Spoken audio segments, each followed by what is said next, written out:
Live on a Sunday night Bible study. I'm your host, Jake Johnson, and this is Untethered Live. How you doing? How's the world treating you where you are? How's the weather? It's nice and cool here. Almost like wintertime. A little chilly in there. Fab Daddy gets the gold star. What's happening? I think, yep. Nope, Amanda gets the gold star. I'm sorry, Fab Daddy, you lost out this time. Amanda gets the gold star. Good evening. Dang, Amanda gets the gold. Yep. Fab Daddy says, I wanted to be first to comment. Well, you got to get up awful early. Early bird catches the worm, you know what I'm saying? Got to be fast, Fab Daddy, says Amanda. Ha-ha.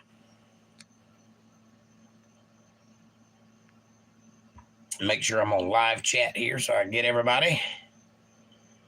Yeah. How you doing, Fab? Amanda, good to see you. Welcome to the show. Come on in. Take your shoes off. Wiggle your toes. It's going to be a great show. Why do you sound like the guy with a fishing pole and $1? I don't know. You tell me. I don't like to fish and I don't have $1, so you're wrong on both counts. But I like where your head's at. Anyway, how are you doing? Hope you're doing well. Hope you're ready for tonight's Bible study. We're going to be in 2 Samuel chapter 8, verse 9. That's where we left off last Monday. That's where we're going to pick up tonight. And the story continues. Fab Daddy says, I visited family today. That's fantastic. It's always lovely to visit family. I visited family today too. Well, I was on the phone with family. Anyway, same difference. Why do I sound like a guy with a fishing pole and $1?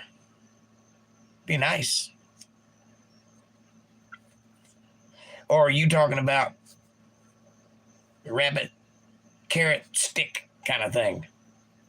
Got a fishing pole with $1 on the end of it trying to reel you in? Is that what you're saying? So I'm thinking, I know what you're talking about. If that's the case, you're listening to the wrong guy, because everything I say is as genuine as I can make it. I'm not trying to reel you into anything. Not quick enough. Oh, okay. I understand. Well, the gold star is just for the first person that pops up. If you get here at noon and wait on me, you'll get the gold star. You know, I don't recommend you do that because I'll start at 8.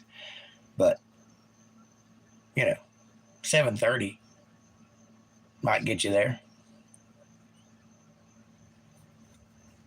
Silver is your preferred metal. 10 Mile Ranch. What's up, my brother? Good to see you. Hope you're doing well. Hope your crops are thriving and you're happy and all your weeds are pulled. He was saying you were like the logo to DreamWorks Studios, maybe. Maybe. Amanda says, hi, 10 Mile.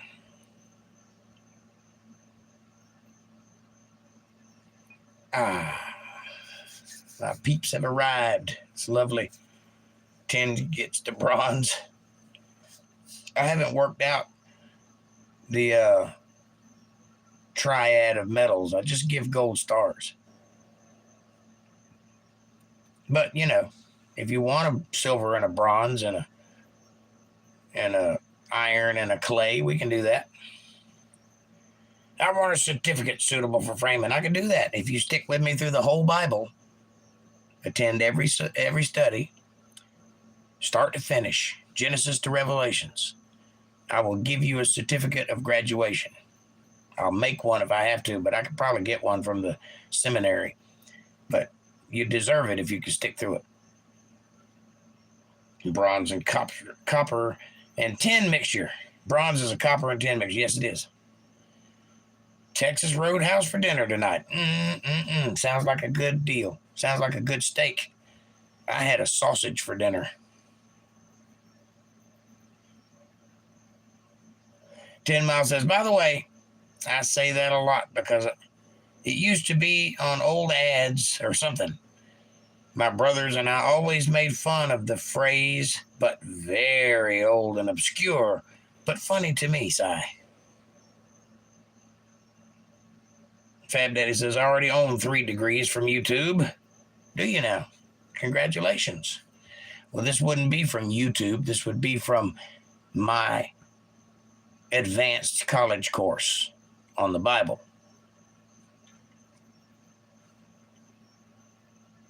And one from the Discovery Channel. Wow, you are the man. So you know all kinds of stuff that isn't true.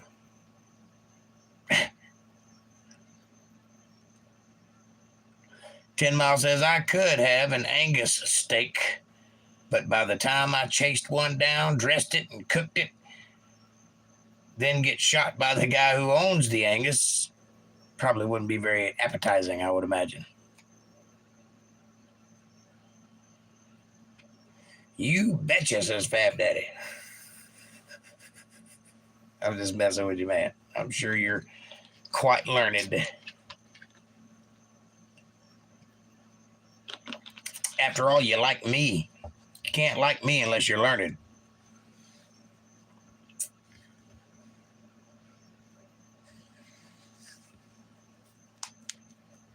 But 10 Mile says, I had 2 turkeys right outside the door about an hour ago. Out of season. Out of season, though, and a bit too easy. Well, if you're hungry, easy's good. You know, I keep threatening my cats that if I get too hungry, they're going to be sandwiches. And they're easy. They come right up to me. I won't even have to chase them. Do you know about the year without a summer? Meaning the Ice Age? Yeah. I also know about a day that lasted for 3 days.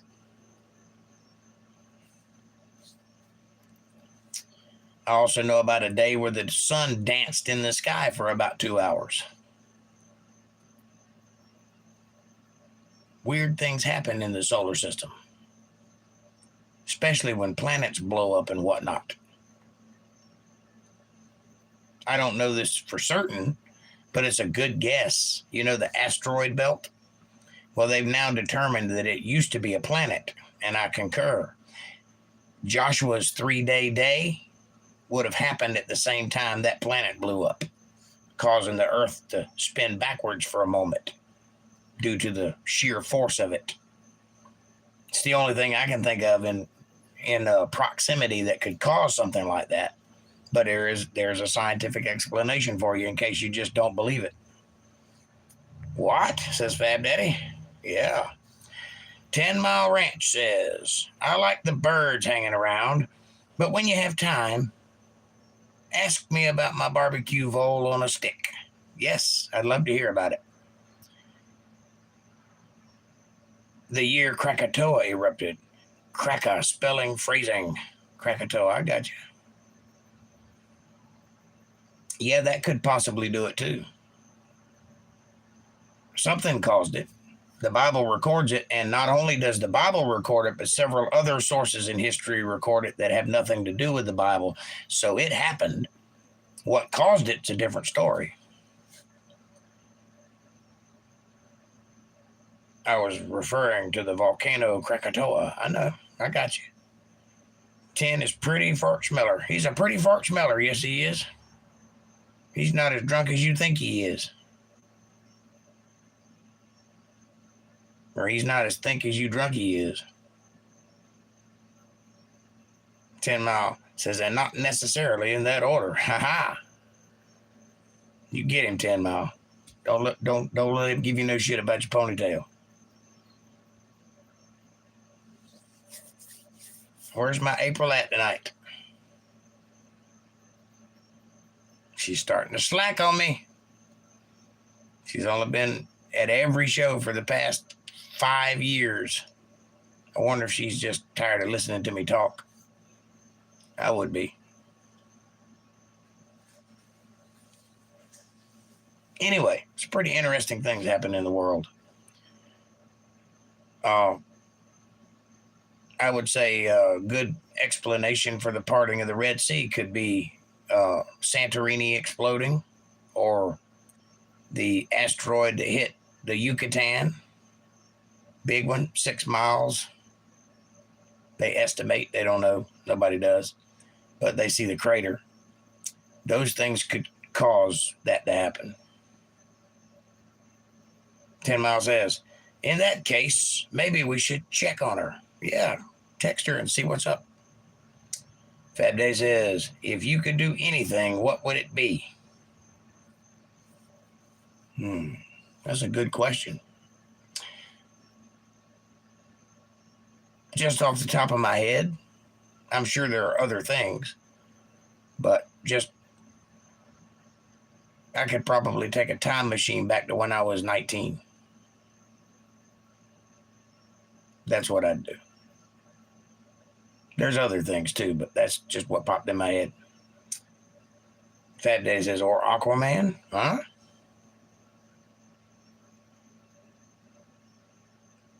Yeah, I guess Aquaman could cause it.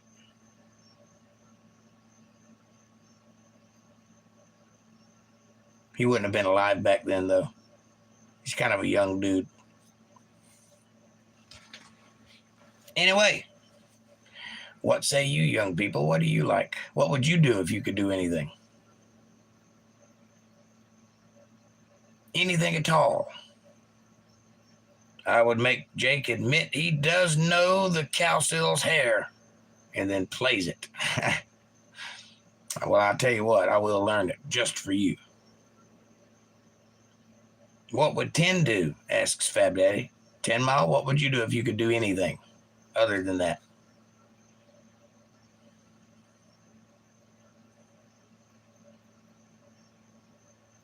That would take some thought, Fab. Fab Daddy says, I would get rid of greed. Really? That would be dumb. Because if you got rid of greed, you would get rid of capitalism, and you would get rid of ambition, and you would get rid of tenacity, and you would get rid of perseverance and willpower, strength. If you got rid of greed, nothing would ever happen again. Everyone would just slowly die. Think about what you say. Yes, it would. Yes, it would. If you weren't greedy, you wouldn't go to the store to buy yourself something to eat. You would wait for it to come to you. Think about what you say. There's a reason things like that exist. They're not nebulous. It's not an evolutionary mistake. Everything is here for a reason, including greed and selfishness. Perseverance is not different. It is driven by hunger. It is driven by greed.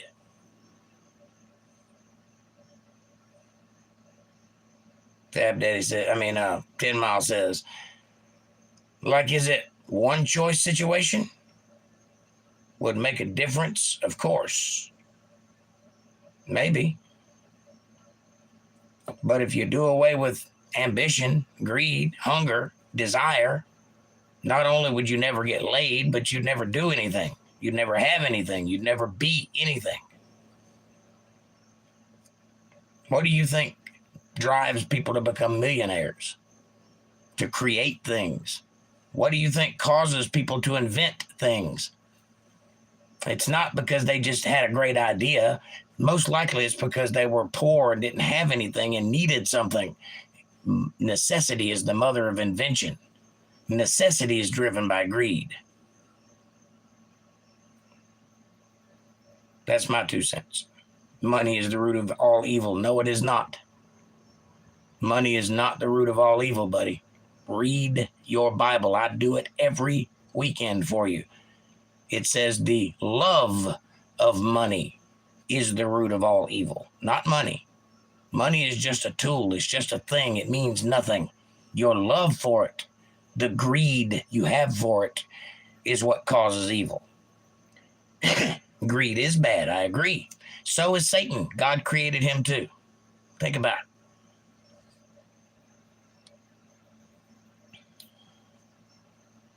Ten Mile says, I would go back in time to the 50s and try out for the Mouseketeers. I may have started the career I never had but should have. Mickeymous. 10 Mile. Money is a fake exchange of goods. Well, it's not fake. It's worthless, but not fake. Right off the top of my head, says MVTV, on a down-to-earth level, I'd get my own publishing company, and then I can take it from there. Well, you can do that anyway, can't you? What does it mean to have a publishing company? Don't you just have to declare you're a publishing company? 10 wants a press. Yes. Printing press. And the freedom to type until my fingers burn up. You have that freedom now. Get yourself a typewriter and some paper and go for it. And if nobody will accept it when you're done, put it out yourself. Now, that means you're probably not going to make it very far, but it'll be all your fault. Good or bad, what you get is 100% yours. And if you'll put it in a sealed envelope and mail it to yourself, or pay the $20 to register it in the Library of Congress, then you'll have ownership of it, and you have the right to publish it yourself. And nobody can take your money.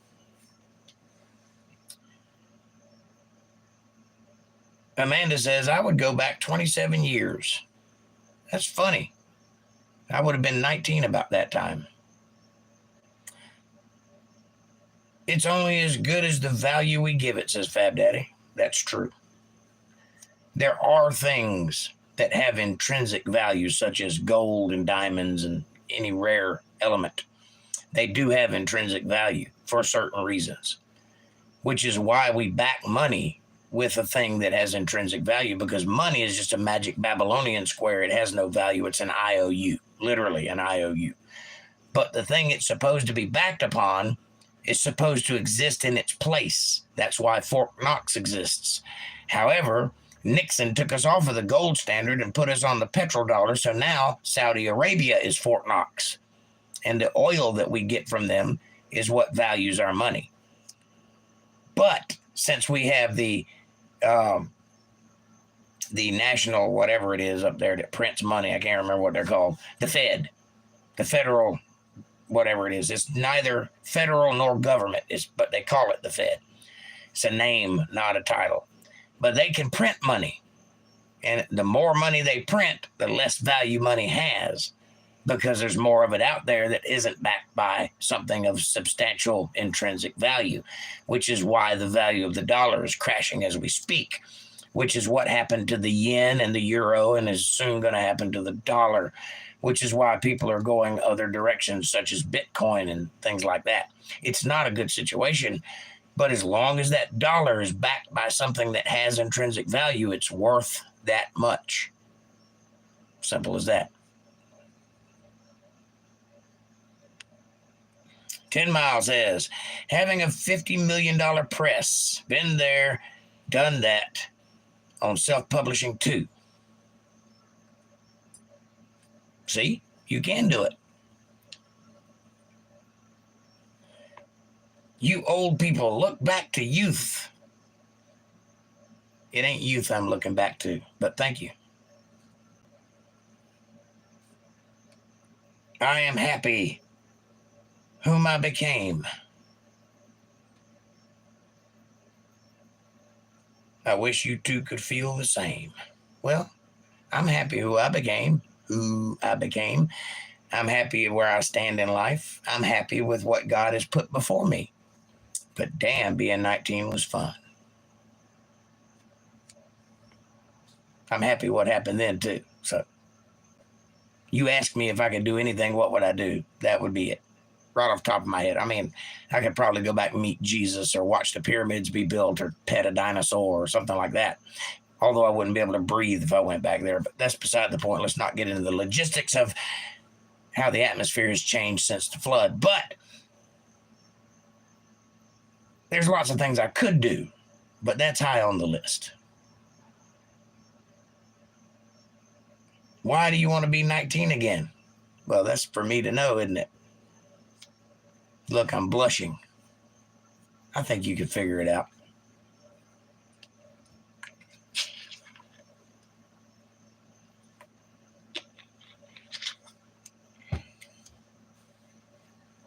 Yes, sir. Want to enjoy it one more time. You're absolutely correct. 10 Mile says, I recognize that my head could explode this second and could not honestly complain. Well, that's pretty sweet. It's good to have your ducks in a row and not have any regrets and be content with the life you are now leading. I am not that guy, but it's nice that you are. I am a guy who has ambition. I'm greedy, Fab Daddy. I want more. I want what I deserve. I want what I've worked for. That's it. I don't want any more than that, but I want what I've worked for. I want what's rightfully mine, which I don't have, but I could get very easily with a little ambition, a little work, a little commitment, a little elbow grease. And I'm working on that. So thanks for pointing it out. Why Amanda? What do you mean, why Amanda? Is that a question or a statement? Caucasian Sasquatch, what's up, my friend? Good to see you. I regret not hitting you with a stick when I had the chance. You'd regret hitting me with a stick if you had the chance. I've seen miracles. I've seen things beyond our ken, says 10 Mile. I've dodged death at least a dozen times when I should have been toast and had loves that almost broke me. No regrets. That's beautiful. Fab Daddy says, hi, Caucasian Sasquatch. 10 Mile says, Caucasian Sasquatch. Amanda says, hi, Caucasian. Caucasian. Japanese person with a tiny penis. Question to Amanda, says Fab Daddy. Why she wants to go back 27 years? Well, I'll let her answer that.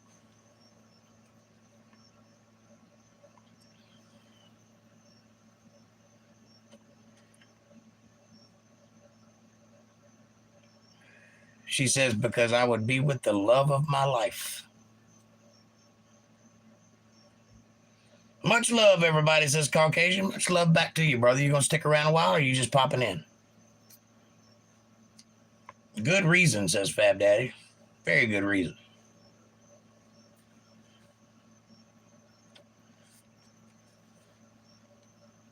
And now the time is near. I've made my case for this. I'm certain. 10 Mile says, is there a Sudanese Squatch? Sudanese Sasquatch? Others? I now wonder. Amanda says, thank you, Fab. Yes, there are some strange squatches afoot on the YouTube verse, but the only one of any value is Caucasian Sasquatch. He is a white enthusiast Sasquatch. Not a white supremacist, but a white enthusiast. Burning Man is stuck in the mud, says Fab Daddy. Is it really? It was in the desert the last time I heard it.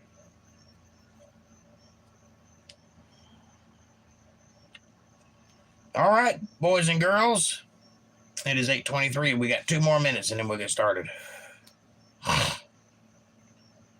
Because y'all didn't come here to listen to me reminisce. So let's get after it.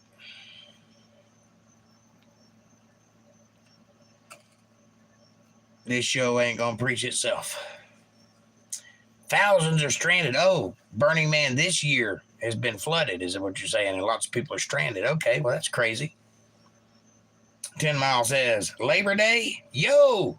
Nice warm weather the last 2 weeks. Nice warm weather forecast, except for Labor Day with rain. It's a good thing everybody be off on Labor Day. Hopefully not me, though. I need the money.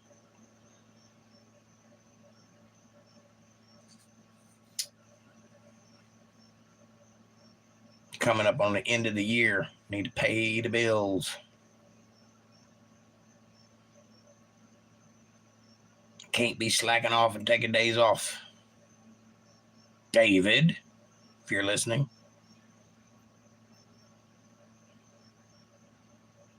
All right, here we go. If you got your Bibles handy, crack them up into verse 9, and let's get after it. 10 Mile says the landlord is visiting in October or so.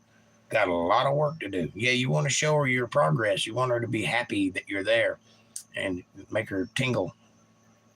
I'm guessing it's a her. I don't know why I think that, but get some work done. Anyway, here we go. When Toi, king of Hamath, heard that David had smitten all the host of Hadazer, then Toi sent Joram, his son, unto King David to salute him, to bless him, because he had fought against Hadazer. Hadazer.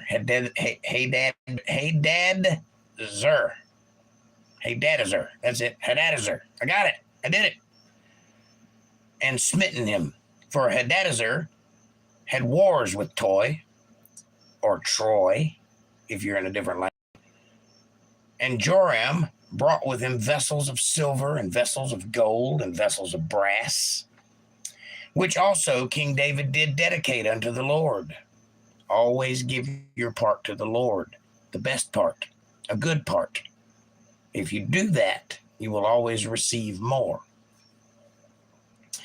With the silver and the gold that he had dedicated of all nations which he subdued, of Syria and of Moab and of the children of Ammon and of the Philistines and of Amalek, and of the spoil of Hadadezer, son of Rehob, king of Zobah. Dun, dun, dun. And David gat him a name when he returned from smiting of the Syrians in the valley of Salt, being 18,000 men. Meaning David had become famous. Everybody knew who he was. Everybody feared Israel because of David, because he was a great warrior, but he had blood on his hands. He killed a lot of people, which means somebody else is going to have to build the house of God that he has been told to build, because God doesn't want bloody hands on his house. So we'll see how that works out. And he put garrisons in Edom, or guard shacks. Throughout all Edom he put garrisons, and all they of Edom became David's servants. And the Lord preserved David whithersoever he went. And David reigned over all Israel. And David executed judgment and justice unto all his people. And Joab, the son of Zeruiah, was over the host. And Jehoshaphat, the son of Ahilud, was a recorder, meaning he wrote down what all happened. Probably the guy that wrote this book that we're reading. He was the scribe of Joab, who was the captain of the host. And Zadok, which means peace. Zadok, the son of Ahitub, and Ahimelech, the son of Abiathar, were the priests. Zadok means peace. And the reason I know that is because it's part of the name Melchizedek, which is a person mentioned back in Abraham's time who likely was a type of Jesus Christ, not Jesus himself, but in the spirit of Christ, or Elisha. And his name, Mecca and Zadok put together, Melchizedek, means grace and peace, or heaven and peace, however you look at it. But that's just an interesting name transliteration. Anyway, those two guys, Ahimelech and Zadok, were the priests of David's little tabernacle while he was in charge. And Sariah was a scribe, also like Jehoshaphat. And Benaiah, which means the power of God, or the light of God. Benaiah Elohim means shining light of God. So Benaiah. It also means son. There's another way you could look at it.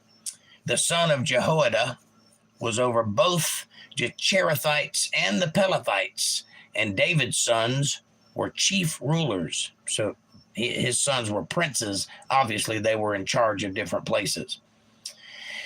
And David said, "Is there yet any that is left of the house of Saul the previous king? Is there anybody left? Did any of his children or his brothers and sisters or cousins, any of them get killed, or are any of them still alive? That I may show him kindness for Jonathan's sake. Jonathan was Saul's son and a best friend to David. And there was of the house of Saul one son that was hobble-footed, remember him? There was of the house of Saul a servant whose name was Ziba. And when they had called him unto David, the king said unto him, Art thou Ziba? And he said, Thy servant is he. I am Ziba. And the king said, Is there not yet any of the house of Saul, that I may show them kindness of God unto him? And Ziba said unto the king, Jonathan hath yet a son, one son.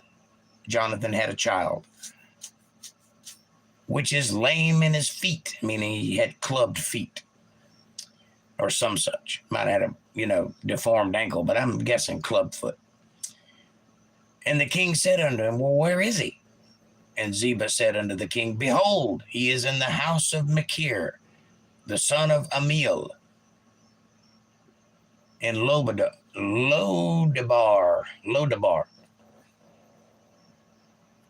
Then King David sent and fetched him out of the house of Machir, the son of Amiel, from Lodabar.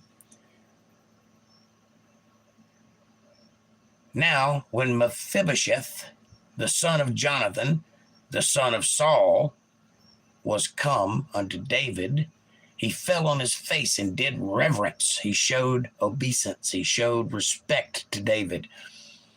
I imagine he's a young man by now. He's not a little boy anymore. When he was born, Jonathan had him sent probably to his aunt and uncle's house or somebody in the family to raise him so that he wouldn't be involved in all the wars and stuff because he's lame of foot. But this has been a few years ago, so this boy's probably over the age of 10. He might be as much as 19 or 20. I don't know yet. We'll find out. But he respected David because David is showing Saul's family kindness, despite the fact that he took over. And his name is Mephibosheth, if you like saying words that are impossible to say. And David said, Mephibosheth. And he answered, Behold, thy servant. I'm here. I'm your servant. Whatever you want, I'm your man. I'm your man. And David said unto him, Fear not, for I will surely show thee. I will surely show thee. I can talk. I'm not having a stroke. I will surely show thee kindness for Jonathan thy father's sake, and will restore thee all the land of Saul thy father, and thou shalt eat bread at my table continually. You're not just a young man in the wilderness anymore. Now you're a landowner, and you'll eat at the king's table because I loved your father. And for that, I will love you. That's a pretty sweet deal for a young man who's lost his whole family. Anyway, hey, Kev, what's up, buddy? Good to see you. Nice to be here. Where's April? And he bowed himself and said, What is thy servant that thou shouldest look upon me, such a dead dog as I am? Who am I to you? You're the king. You beat my dad's dad fair and square. All of my family is dead. Who am I to you? See, he doesn't know that Jonathan and David were best friends. All he knows is that he's been living in a village that isn't the palace since he was born. So naturally, he's a little curious as to why all of a sudden he's getting all this attention from the king, the new king, who doesn't owe him anything. But he does, because his father was his best friend and they loved each other. Then the king called to Ziba, Saul's servant, and said unto him, I have given unto thy master's son all that pertained to Saul and to all his house. I have restored him all of his rightful inheritance. He can't be king, but all that land is his. Thou, therefore, and thy sons and thy servants shall till the land for him, and thou shalt bring in the fruits, that thy master's son may have food to eat. But Mephibosheth, thy master's son, shall eat bread always at my table. Now, Ziba had 15 sons and 20 servants. He's a big deal. He's like the head butler. Now he's a gardener because that's what the king decreed. And he's happy to do it because now he has the favor of the king. He'll be working a little harder than he was before, but he's got King David on his side and his ear. That means he can gain favor, you see. So he just became a rich man in his own right. That's a pretty sweet deal. Him and all of his sons and servants. There's April. How are you, sweetheart? Good to see ya. Hello, everyone. Sorry I'm late. Then said Ziba unto the king, according to all that my lord the king hath commanded his servant, so shall thy servant do.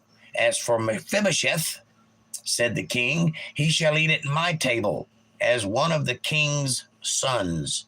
So Mephibosheth just became an honorary prince. Now, how's that for justice? His father, the King Saul, his son Jonathan sent him away, so he was never part of the palace. He was never part of the royal family. He was raised in obscurity with poor people. So all of his life, this is a real Prince Charming type story. All of his life, he grew up probably hard and not having enough to eat and struggling to survive. All of a sudden, the war's over, and he's been made a prince. Now he eats with the king. Now he owns all this property, and he has an army of people working under him. Lots and lots of them, 20 sons and however many servants, plus Ziba himself. That's a pretty nice story. So now we're getting to where we know how old Mephibosheth is, because the next line says, and Mephibosheth had a young son whose name was Micah. And all that dwelt in the house of Ziba were servants unto Mephibosheth, which meant he was old enough to bear children, so over the age of 15. So Mephibosheth dwelt in Jerusalem, for he did eat continually at the king's table, just as David promised him, because David is a man of his word. And he was lame in both his feet, which meant he had clubbed feet. He couldn't walk very well. And it came to pass after this that the king of the children of Ammon died, and Hanun, his son, reigned in his stead. Then said David, I will show kindness unto Hanun, the son of Nahash, as his father showed kindness unto me. Remember, when David was on the run, that's where he went, and they took him in and protected him. So he's going to do the same in like kind to his son. Good king David is. And David sent to comfort him by the hand of his servants for his father. And David's servants came into the land of the children of Ammon, and the princes of the children of Ammon said unto Hanun, their lord, thinkest thou that David doth honor thy father, that he hath sent comforters unto thee? Hath not David rather sent his servants unto thee, to search the city and to spy it out, and to overthrow it? Wherefore Hanun took David's servants and shaved off the one half of their beards and their hair, probably, and cut off their garments in the middle, even to their buttocks, and sent them away. Well, that's not very nice, is it? Let me explain something to you. In those days, if you didn't have a beard, you were not a man. You understand? This is a cultural thing. Their beards are very important, and it shows not only wisdom, but it shows age and strength. And if your face is smooth like mine is right now, it's very hard to respect you as a man because you're just a baby. Don't care how old you are. You have to have a beard, preferably split in the middle, because that was the style in those days. To shave their beards half off is a big insult. And also, they wore skirts. So the man cut their skirts at their belly button so that their private parts were showing, humiliating them, and sent them through the city and sent them away back home. This is a slap in the face to a good king who was trying to do something right for this man. It is not good. My stash disagrees. Well, thank you, sir. Anyway, just so you know, what Hanun did, because people were talking in his ear and he didn't think logically the situation, he didn't look into it. He didn't even ask what they were there for. He just assumed they were spies to overthrow his government. His greed got in the way. Greed seems to be the theme of this episode. Thank you, Fab Daddy. So, you know, what about the hairless? Well, they wouldn't have any respect either because they're hairless. Hair matters. That's why I keep my beard usually, because it tells you who I am without telling you who I am. Anyway, so Hanun has disrespected and humiliated the men David sent to him. David is not going to be happy about this. Wonder what happens. I got to find my place again. I lost it.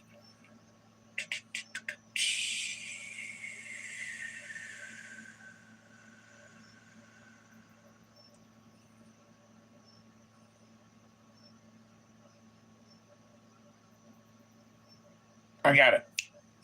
And when they told it to David, he sent to meet them because the men were greatly ashamed. They wouldn't even come into the city. David had to go out to meet them, probably hiding in the woods, because they were terrified to be seen in their own country in this shape. And the king said, "Tarry at Jericho until your beards be grown and then return. Don't even come back until your beards are back. Go stay over there and stay there until you get back to normal, and then you can come home. That way the people in Israel don't see you and make fun of you and lose respect for you." And when the children of Ammon saw that they stank before David, he had nothing but disdain for them. They just turned his nose up. He didn't like them at all after that. And remember, he was going to be kind to them and show them kindness and bring them into the fold. They messed that up. The children of Ammon sent and hired the Syrians of Bethrahab, and the Syrians of Zobah, 20,000 footmen, and of King Makach, which is Klingon, 1,000 men, and of Ishtob, 12,000 men. That's a big army. And when David heard of it, he sent Joab and all the host of the mighty men that never lose battles. He sent all of them.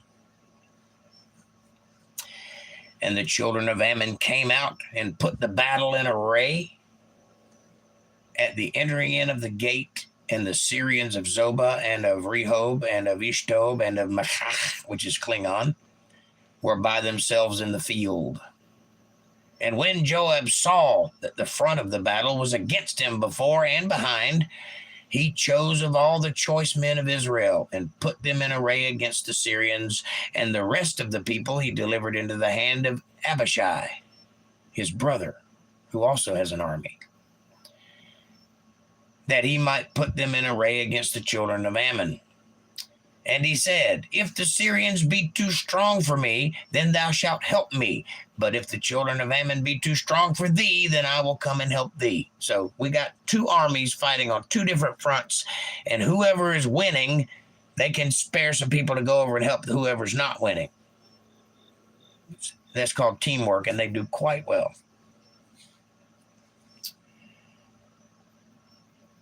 "Be of good courage, and let us play the men of our people," or for our people. Let me read that again. "Be of good courage, and let us play the men for our people and for the cities of our God, and the Lord do that which seemeth good unto him." In other words, let us put these men into action and let God decide who wins this battle. But we're going to do it for king and country. That's basically what they're saying. And Joab drew near, and the people that were with him unto the battle against the Assyrians, and they fled before him. Big army can't take the army of Israel. And when the children of Ammon saw that the Syrians were fled, then fled they also before Abishai, and entered into the city. So Joab returned from the children of Ammon and came into Jerusalem. And when the Syrians saw that they were smitten before Israel, they gathered themselves together, huddled together in one place. Not smart. And Hadrezer sent and brought out the Syrians that were beyond the river, and they came to Helam. And Shobach, the captain of the host of Hadrezer, went before them.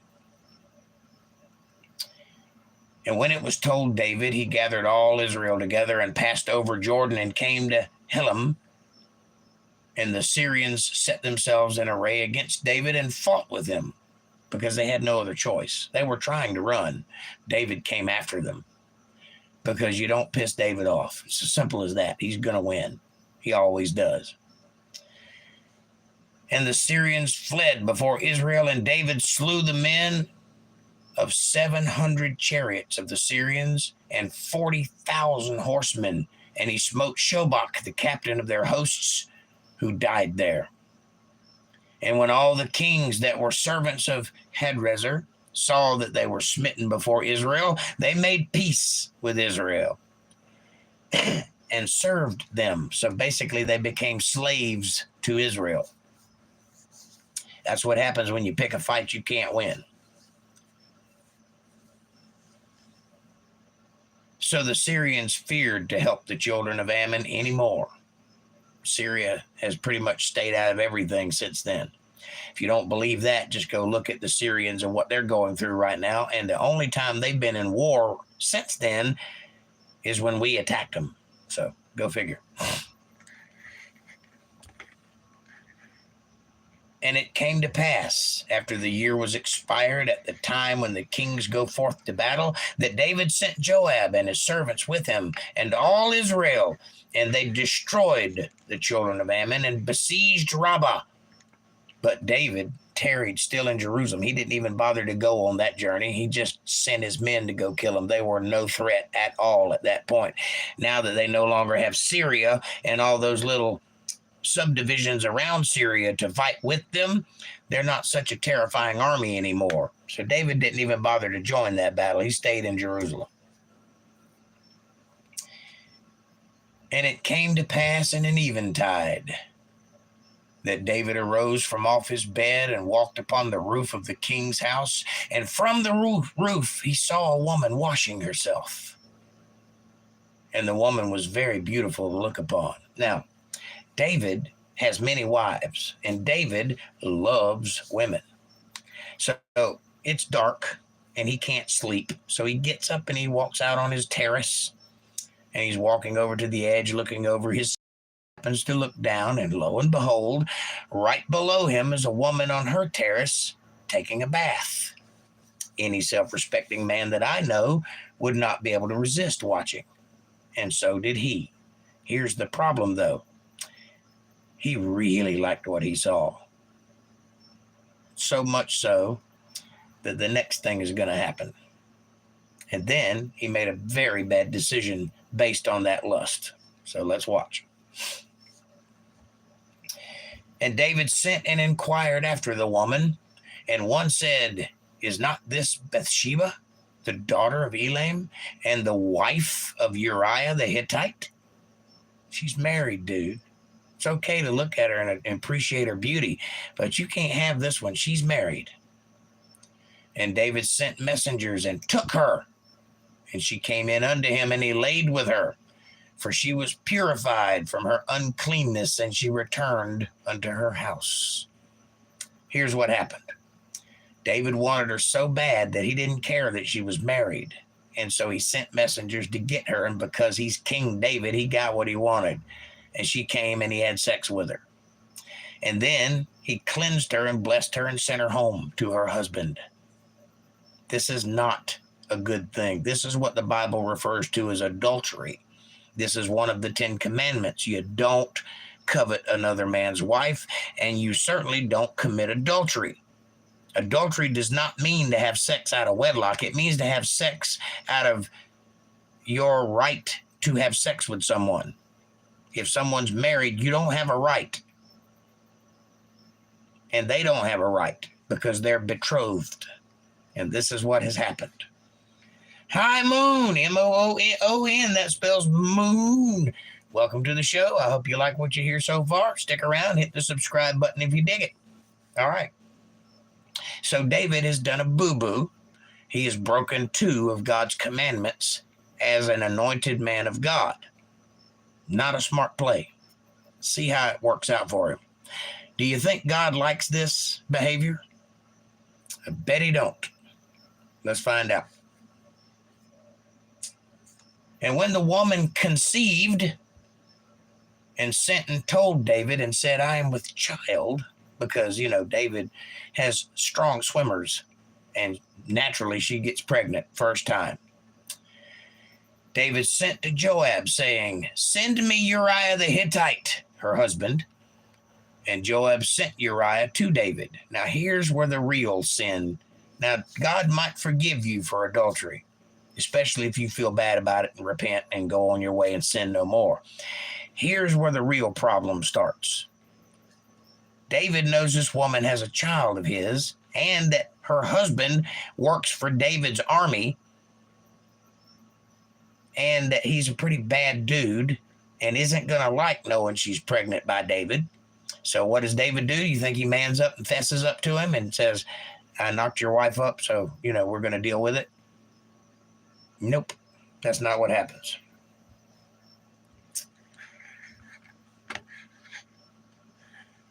When Uriah was come unto him, David demanded of him how Joab did, and how the people did, and how the war prospered. What have you done, Uriah the Hittite? Are you out there winning my wars? Are you slacking off? What's going on? Where are you in the war? What are my people doing? This is completely unnecessary behavior, but David is flustered and he doesn't know what to do, so he's going to take it out on Uriah, the man who did nothing wrong.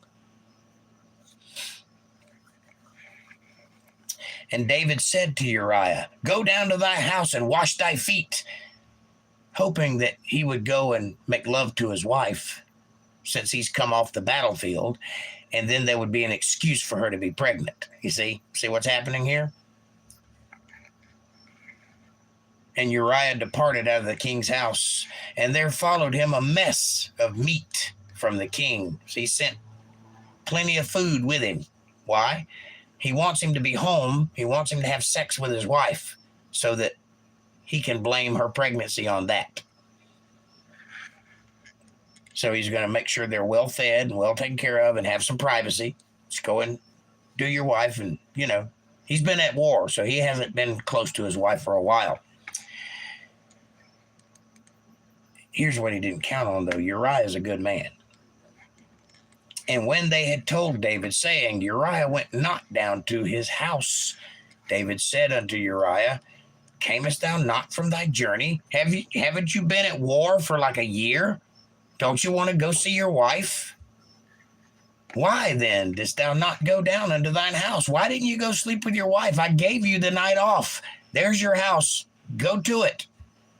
And Uriah said to David, the ark and Israel and Judah abide in tents out there in your battlefield. They're living on the ground.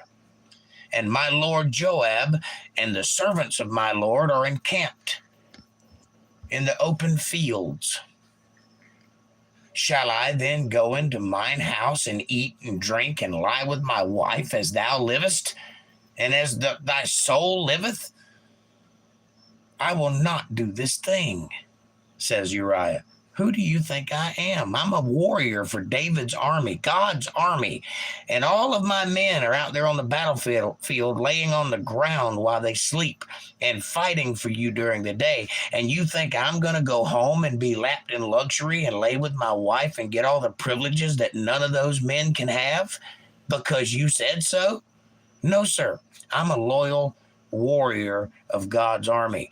I will suffer until they stop suffering. David didn't count on that. And David said to Uriah, tarry here today also and tomorrow, and I will let thee depart. So Uriah abode in Jerusalem that day and the next day. And when David had called him in, he did eat and drink before him, and he made him drunk. And at evening he went out to lie on his bed with the servants of his Lord, but went not down to his house. Even drunk, he didn't go home. So David is trying everything he can to get this guy interested in going to banging his wife, and he ain't having none of it. He's not going to do it. And it came to pass in the morning that David wrote a letter to Joab and sent it by the hand of Uriah. He said, here, take this letter to Joab. Don't read it. Just take it to him. What do you think's in that letter? So now Uriah is on his way back to the battlefield because he will not capitulate and go see his wife. So David sent a letter with him to his captain. And he wrote in the letter saying, set ye Uriah in the forefront of the hottest battle, and retire ye from him, that he may be smitten and die. Put him right on the front lines and pull away all of his support, so that he lays down and dies on the battlefield. Somebody will kill him. This is David, the anointed man of God, the king of Israel, sending a man that did nothing wrong to his death in battle. That's commandment number 3, thou shalt not kill, which means fainéants in the Greek. It means criminal homicide. It means to lie in wait or to plan the death of someone.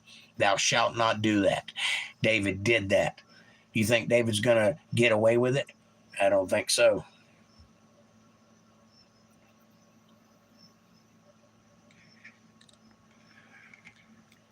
And it came to pass when Joab observed the city that he assigned Uriah unto a place where he knew that valiant men were. He knew they were hard to beat. He knew Uriah wasn't going to come back from that battle, and he sent him anyway. That makes Joab complicit in this murder.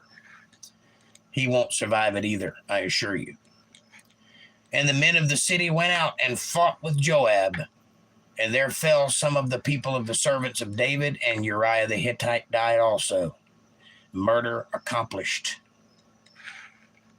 You think God appreciates this? This isn't what God put David there to do.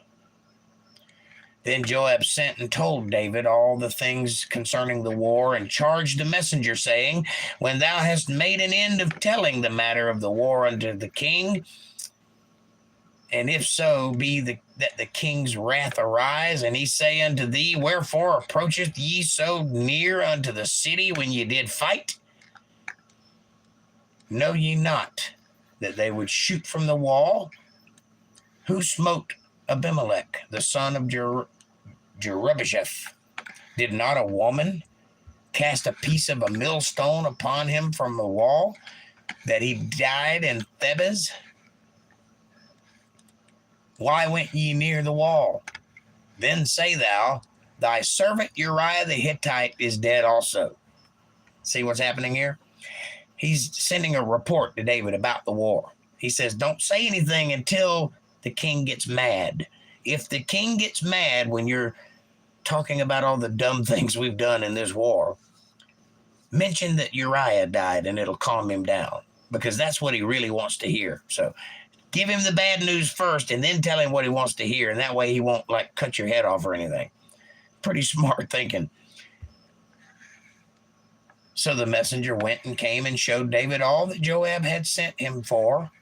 And the messenger said unto David, surely the men prevailed against us and came out unto us into the field, and we were upon them even unto the entering of the gate. And the shooters shot from off the walls upon thy servants, and some of the king's servants be dead, and thy servant Uriah the Hittite is dead also.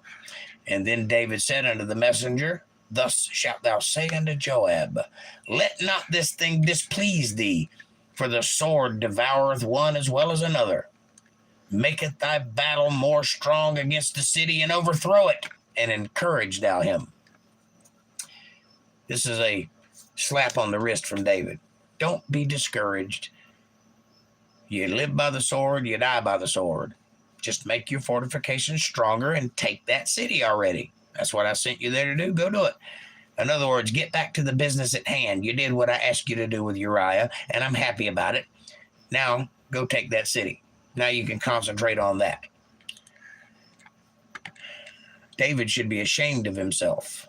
His greed overthrew his rational thinking. His greed caused him to murder a man in cold blood because he wanted his wife, because she's pregnant with his child, because he's already had his wife. Uriah did nothing wrong. Uriah doesn't deserve the death he just got blowed. He doesn't deserve the ire of the king. He doesn't deserve any of the things that have occurred, yet he's dead. And you might think, well, why would God let that happen? God didn't let that happen. David let that happen. God set the good things in motion. We screwed it up every time. We are at fault for the things that happen in this world, not God. He put this world in motion. We have just as much opportunity to do the right thing as we do the bad things that we do constantly, repeatedly, over and over and over, never learning from the mistakes we make, always doing the same nonsense repeatedly, and then we cry when we get punished for it as, why would God let this happen to me? Because you deserve it. Grow up, pull yourself up by your bootstraps, pay attention to what you're doing, and own up to what you've done, and repent for it, and then watch your life turn around. Because of greed. That's right, Fat Daddy.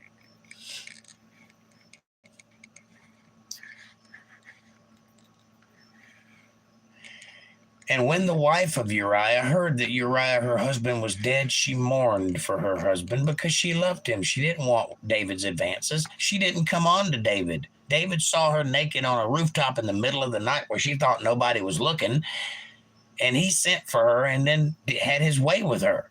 He's the king. He can do whatever he wants to do. When you have power, you also have the responsibility not to overuse that power. Because you have the power, you can do it, but you can also refrain from doing it. Simple as that. And when the morning was past, David sent and fetched her to his house, and she became his wife and bare him a son. But the thing that David had done displeased the Lord. He was not happy about it. And the Lord sent Nathan unto David. Nathan is a prophet. Nathan hears God's voice and repeats it to men. And he came unto him and said unto him, there was two men in one city, the one rich and the other poor. Oh, we're going to get a parable, are we? The rich man had exceeding many flocks and herds, but the poor man had nothing save one little ewe lamb, or female lamb, which he had bought and nourished up, and it grew up together with him and with his children, and it did eat of his own meat and drank of his own cup and lay in his bosom. He loved that lamb and was unto him like as a daughter. He loved her. That's all he has in this world is that little lamb. But the rich man has everything. And there came a traveler unto the rich man, and he spared to take of his own flock and of his own herd to dress for the wayfaring man that was come unto him, but took the poor man's lamb and dressed it for the man that was come to him. He has all the sheep and all the rams that he wants, but he took the poor man's one lamb and fed it to the stranger that came into town. And David's anger was greatly kindled against the man. And he said to Nathan, as the Lord liveth, the man that hath done this thing shall surely die. David doesn't get that he's getting a parable. He thinks that Nathan is telling him something that actually happened, which he is. But David's the rich man, you see. And he shall restore the lamb fourfold, because he did this thing and because he had no pity. How could a man do that to another man? I'm going to make sure that guy pays. He's going to die for what he did. And before he dies, he's going to restore what he took. That's what the king says. Nathan is probably looking at him like this. Really? And Nathan said to David, thou art the man. Thus saith the Lord God of Israel, anointed thee king over Israel, and I delivered thee out of the hand of Saul, and I gave thee thy master's house and thy master's wives into thy bosom, and I gave thee the house of Israel and of Judah, and if that had been too little, I would moreover have given unto thee such and such things. And that wasn't enough for you, and you had to take something that didn't belong to you? Wherefore hast thou despised the commandments of the Lord to do evil in his sight? Thou hast killed Uriah the Hittite. No, you're not getting away with it. I know exactly what you did. You killed him with the sword, and hast taken his wife to be thy wife, and hast slain him with the sword of the children of Ammon. You put him in harm's way on purpose. You deserve to die. You're talking about yourself right now. Now, therefore, the sword shall never depart from thine house, because thou hast despised me, and hast taken the wife of Uriah the Hittite to be thy wife. I'm disgusted by you. You will never see a day that doesn't have battle in it. That's your punishment. Thus saith the Lord, behold, I will raise up evil against thee out of thine own house. I will take thy wives before thine eyes. I will give them unto thy neighbors. And he shall lie with thy wives in the sight of the sun. You're going to have to watch your whole family disappear. I'm going to take everything you have that's of value to you because of what you've done. I'm going to punish you in ways you've never even dreamed. The heartache will consume you because of what you've done. For thou didst it secretly. You weren't even man enough to do it yourself. But I will do this thing before all Israel and before the sun. Everyone will see what kind of man you are. I will do it in public. And David said unto Nathan, I have sinned against the Lord. And Nathan said, you bet your ass you have, and now you're going to pay for it. Don't try backing out on me now. He didn't say that, but I'm sure he was thinking it. He said unto David, the Lord also hath put away thy sin. Thou shalt not die. God forgave you for what you did, but I want you to know. You understand? I want you to feel shame. I want you to be miserable because of what you did. God forgave you the moment you did it because you're a man after God's own heart, and he loves you. He anointed you. He's trying to make better you than Saul was. You're not making it easy. So I, Nathan, will curse you. God's not going to curse you, but I will. You're not going to die for this. You should, but you're not going to. But you're going to wish you were dead when I get through with you. That's what Nathan said to him. Howbeit, because by this deed thou hast given great occasion to the enemies of the Lord to blaspheme, the child also that is born unto thee shall surely die.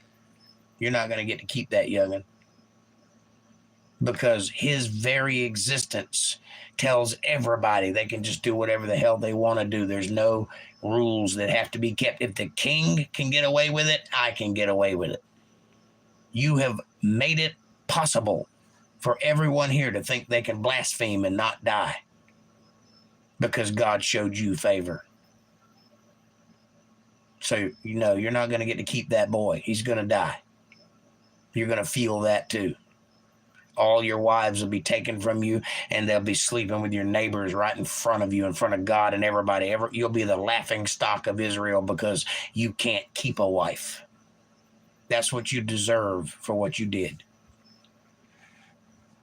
And Nathan departed unto his house, and the Lord struck the child that Uriah's wife bare unto David, and it was very sick.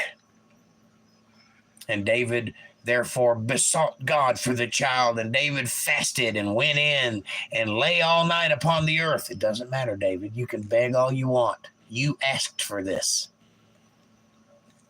And the elders of his house arose and went to him to raise him up from the earth, but he would not. Neither did he eat bread with them. David is really putting on the dog right now. He's really in a pity party because he knows he did this. He knows that boy is sick because of him, not because of God. He's still begging God, please save my son. It's not going to happen. And it came to pass on the 7th day that the child died.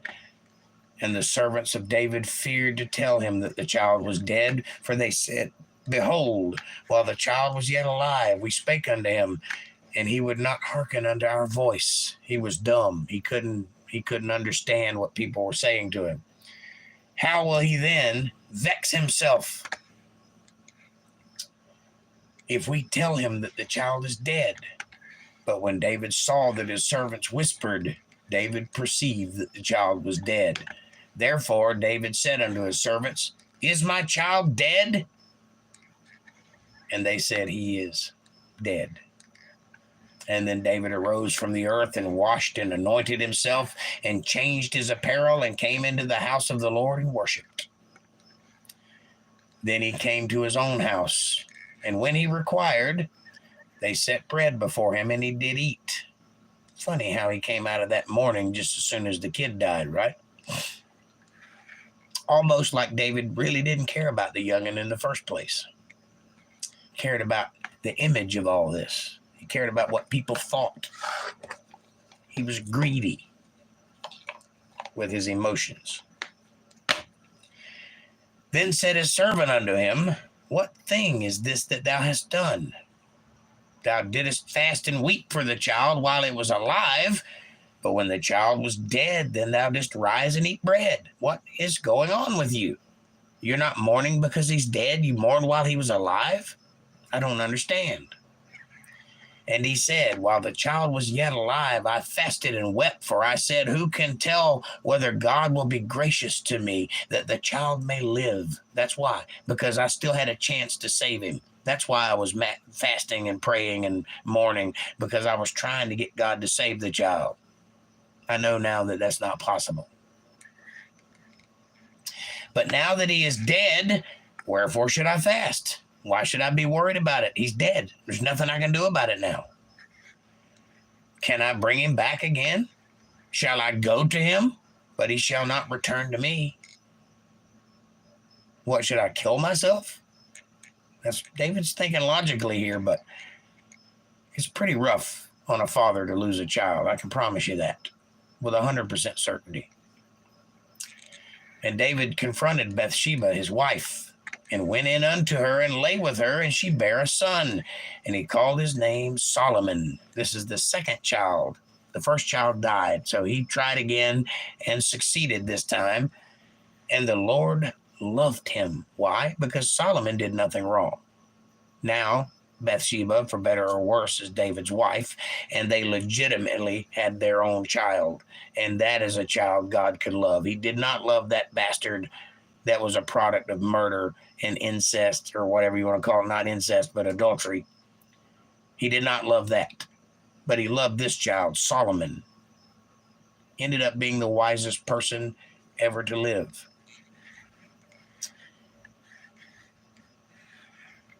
And he sent by the hand of Nathan the prophet, and he called his name Jedediah, because of the Lord. Jedediah means from the Lord.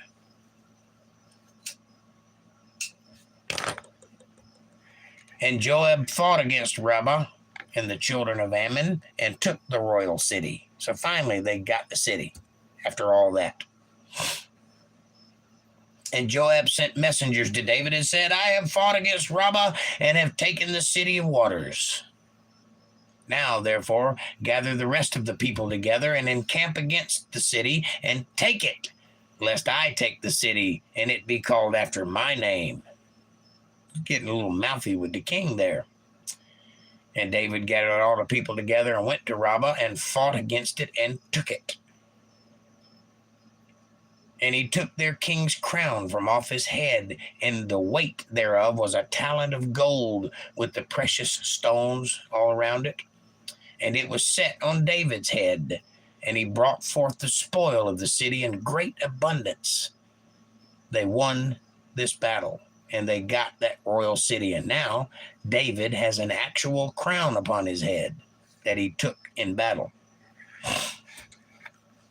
And he brought forth the people that were therein, and put them under saws, and under harrows of iron, and under axes of iron, and made them pass through the brick kiln. And thus did he unto all the cities of the children of Ammon. So David and all the people returned unto Jerusalem, meaning he made them all slaves and put them all to labor, rebuilding the city that he just conquered.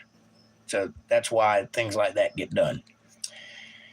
And it came to pass after this that Absalom, the son of David, had a fair sister whose name was Tamar, and Ammon, the son of David, loved her.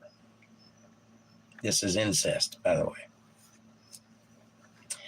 So Ammon and Tamar are both David's children, and so is Absalom, and so is Solomon. Those are all brothers and sister. But one of them loved his sister in a not so platonic way. And Ammon was so vexed that he fell sick for his sister Tamar, for she was a virgin. And Ammon thought it hard for him to do anything to her, because he knew it was wrong. But damn, look at that virgin. Yummy, yummy. That's what Ammon's thinking. But he doesn't want to do it. He feels bad about it. He feels bad that he has these feelings. But Ammon had a friend whose name was Jonadab, the son of Shimeah, David's brother. That's his friend and also his cousin. And Jonadab was a very subtle man. He was very easy to talk to, very smooth in his delivery. He was a young, smart man. He knew how to talk. Could probably talk you anything. He could probably sell water to an Eskimo. And he said unto him, Why art thou, being the king's son, lean from day to day? Wilt thou not tell me? And Ammon said unto him, I love Tamar, my brother Absalom's sister, my sister. These are children from different wives, so it's not quite as weird as it sounds. It's still bad, because they're still half related. But it's not like a brother and sister from the same parents having sex. These are different families. But they know better, so, you know. And Jonadab said unto him, Lay thee down on thy bed, and make thyself sick. And when thy father cometh to see thee, and say unto him, I pray thee, let my sister Tamar come, and give me meat, and dress the meat in my sight, that I may see it, and eat it at her hand. Cunning fellow. We're going to play a game. You're going to play sick. Put a thermometer in your mouth and a cloth over your head and say, Dad, I'm sick. Could you send my sister with some food and make her fix it in front of me so I can watch it? So I know what I'm getting? Meaning, you get to spend a little time with Tamar, maybe get a little touchy-feely, and nobody's none the wiser. Smart guy. So Ammon lay down and made himself sick.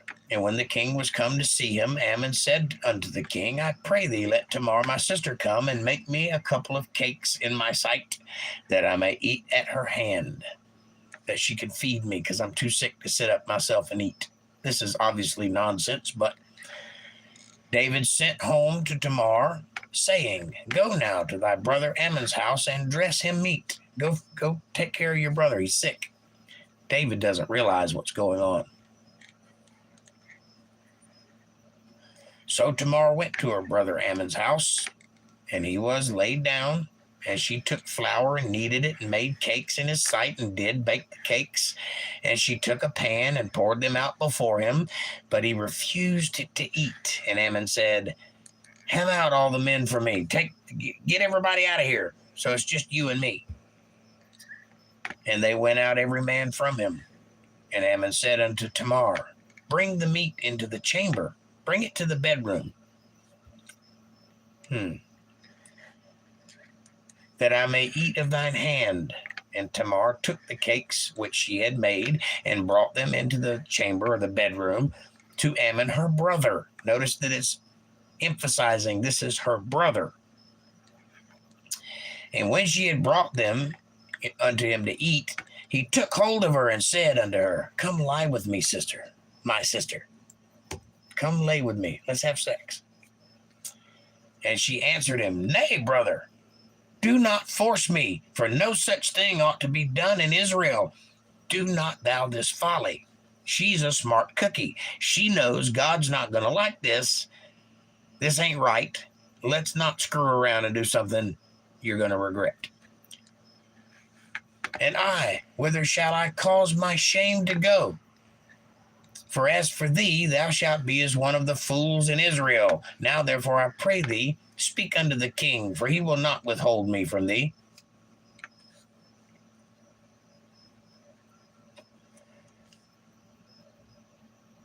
The way that I read that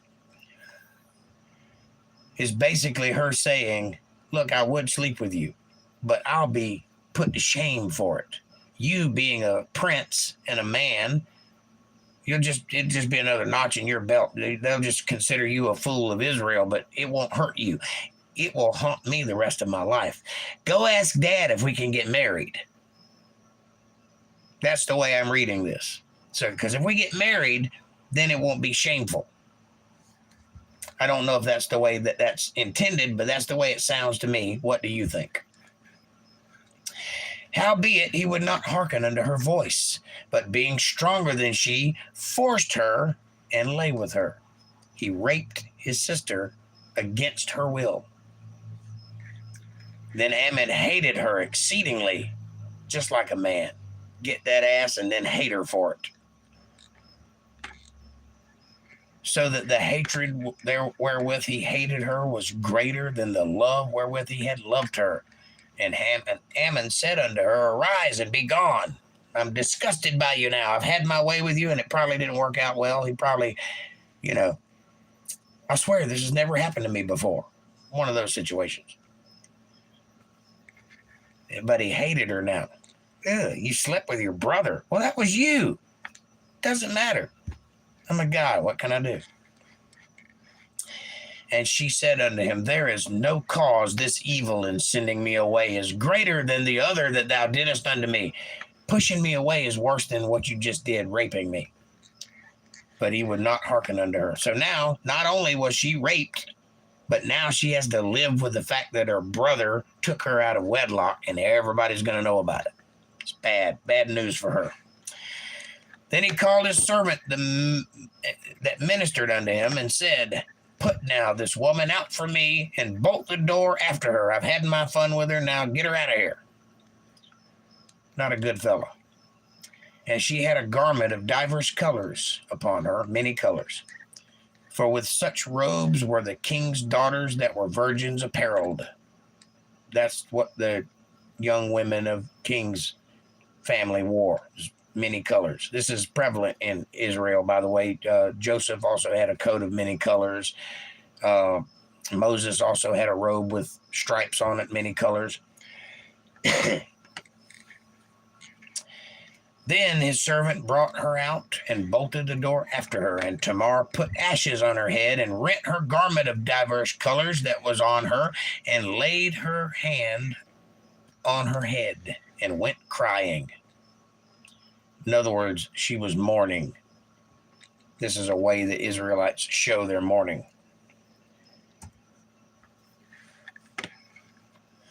And Absalom, her brother, said unto her, Hath Ammon thy brother been with thee? But hold now thy peace, my sister. He is thy brother. Regard not this thing. So Absalom's covering for him. Don't be mad at him. He's just that way. He's your brother. You love him. You have to overlook these things. So Tamar remained desolate in her brother Absalom's house. But when King David heard of all these things, he was very wroth. He didn't like this at all. And Absalom spake unto his brother Ammon, neither good nor bad. For Absalom hated Ammon because he had forced his sister Tamar. So why was he covering for her if he hated him for it? Don't know. I guess that's what brothers do. And it came to pass after 2 full years that Absalom had sheep shears in Baal-hazor, which means the valley of the Lord, not our Lord, Baal, the bad Lord. A bad place. It's a bad omen. Something bad's going to happen there. Which is beside Ephraim. And Absalom invited all the king's sons. All of his brothers were there, shearing sheep. And Absalom came to the king and said, Behold now, thy servant hath sheep shears. Let the king, I beseech thee, and his servants go with thy servant. Get out of here. Let me and my brothers handle this. And the king said to Absalom, Nay, my son, let us not all go now, lest we be chargeable unto thee. And he pressed him, howbeit he would not go, but blessed him. Absalom is trying to get out of this because he has another plan. It doesn't involve being next to the king while he's doing it. Then said Absalom, If not, I pray thee, let my brother Ammon go with us. And the king said unto him, Why should he go with thee? But Absalom pressed him that he let Ammon and all the king's sons go with him. Let us go by ourselves, Dad. Let my brother Ammon come along. Why? Don't you hate him? Why would you want, he's not even a sheep herder. Why would you want him there? But don't worry, Dad. We're just all going to have a guy's night out without the king or any authority around. No problem. So now Absalom commanded his servants, saying, Mark ye now, when Ammon's heart is merry with wine, let me know when he's drunk. And when I say to you, Smite Ammon, then kill him. Fear not.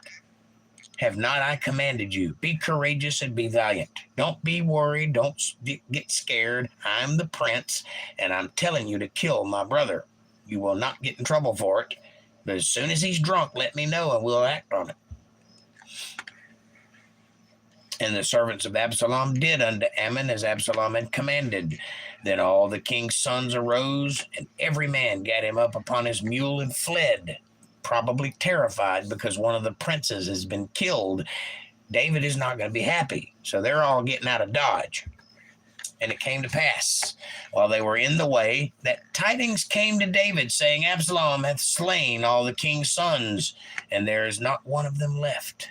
Now, this isn't true. He just killed one of them, but David's freaking out. He thinks all of his sons are now dead. Then the king arose and tare his garments and lay on the earth, and all his servants stood by with their clothes rent. They're all in mourning because they think all the princes are dead. And Jonadab, the son of Shemiah, David's brother, answered and said, Let not my lord suppose that they have slain all the young men of the king's sons, for Ammon only is dead. Don't jump to conclusions. Ammon's dead, yes, but all of your sons are not dead. Don't jump to that conclusion. For by appointment of Absalom, this hath been determined from the day that he forced his sister Tamar. He covered for him to help his sister deal with what just happened. He told her not to be afraid, not to let it consume her, not to be destroyed by what he did. Let it go. He's your brother. All things be peaceful. But Absalom didn't like it. Absalom swore that day that he was going to kill that boy, and he did 2 years later. Now for let not my lord the king take the thing to his heart to think that all the king's sons are dead, for Ammon only is dead. But Absalom fled, and the young man that kept the watch lifted up his eyes and looked, and behold, there came much people by the way of the hillside behind him. So all the people fled, including Absalom. But Ammon is dead. And Jonadab said unto the king, Behold, the king's sons come. As thy servant said, so it is. Look, here they come. You ain't got nothing to worry about. They're all alive except for one of them. And it came to pass, as soon as he had made an end of speaking, that behold, the king's sons came and lifted up their voices and wept. And the king also and all his servants wept very sore. Absalom killed our brother. Oh, God, what's going to happen? Oh, Lord. That's what's going on. But Absalom fled and went to Talmai, the son of Ammihud, king of Geshur. And David mourned for his son every day. He did love Absalom. Absalom was a very beautiful man, had long blonde hair, strawberry blonde hair, something like that. And he was very well built and very nice to look at. And he was a good son, and he worked hard, and he was smart, and his father loved him dearly. But Absalom has a screw loose, probably because he killed his own brother, because his own brother raped his sister. That probably started all this. Absalom is not going to turn out to be a nice guy, and it's going to be a problem for David down the road, especially when Solomon is appointed to be his successor, which should be Absalom, but isn't, because God chose Solomon. We'll find all that out later. So Absalom fled and went to Geshur and was there for 3 years. And the soul of King David longed to go forth unto Absalom, for he was comforted concerning Ammon, seeing he was dead. He understood Ammon had to die because he raped his sister. He didn't like it, but he understood why Absalom did it and doesn't hold it against him. Absalom, however, does not know that. He thinks if he turns back to Jerusalem, somebody's going to kill him now. And that's where we're going to stop for today, ladies and gentlemen. We'll pick up tomorrow night, chapter 14, verse 1. I hope you enjoyed this read tonight. Man, what a fantastic read. It touched me. I hope it touched you. I hope it causes you to reach out with both hands to your Father and seek his approval and seek what he desires for your life and what you can do to please him. Don't you want to please your Father? That's all he wants. He wants to be your God, and you should be his people. Do that. Won't you do that? Now, if you'll do me a favor and hit that subscribe button and press the bell icon so you get notifications of when I'm going to be online and when my new videos drop. Smash that like button. It's free. It's effortless. It's right in front of you. All you got to do is reach out and touch it. And it really does help the channel with the algorithms. Helps us get recommended to other people, and we want that. So do that. Hit that like button. Share this video with somebody you love. Better yet, share it with somebody you don't love. Bring them into the family. Make them part of the fold. Be part of their solution, not part of their problem. Leave a comment down below. Let me know what you're thinking about. Question me, curse me, bless me, challenge me, confront me, conform with me, drink my Kool-Aid. Make your own Kool-Aid. As long as you're thinking critical, that's what I want. Critical thought coming from that brain of yours. And hey, if you love the Word of God and you can see the value in what I'm trying to build here, or you feel led to send your tithes, offerings, or love offerings to this little ministry, or if you just like to pat me on the back and say, hey, good job, Jake. I see what you're doing, and I got your back. You can do that. You can support my work by going to paypal.me/JakeJohnsonBand, paypal.me/JakeJohnsonBand, or if you're a Cash App user, you can go to $JakeJohnsonBand, all one word, $Jake Johnson Band. Every little bit helps. It's a win-win. It's a blessing to me, but it's a blessing to you too, because God does notice these things, and we do live in a reciprocal universe. If you don't see that in every story we read, you're not paying attention. So pay attention. And now, I will round out this video by being worthy of your support, by loving you truly, and answering all of your questions and comments. Lay it on me, baby. How was it? Did you like the read? Do you feel enlightened? Do you feel like you learned something? Do you feel like your brain is turning into mayonnaise? You tell me what's going on in your life. I'm going to scroll up and see what I missed in the chat. Because of greed. That's where we're going to start. Greed is the excess of need.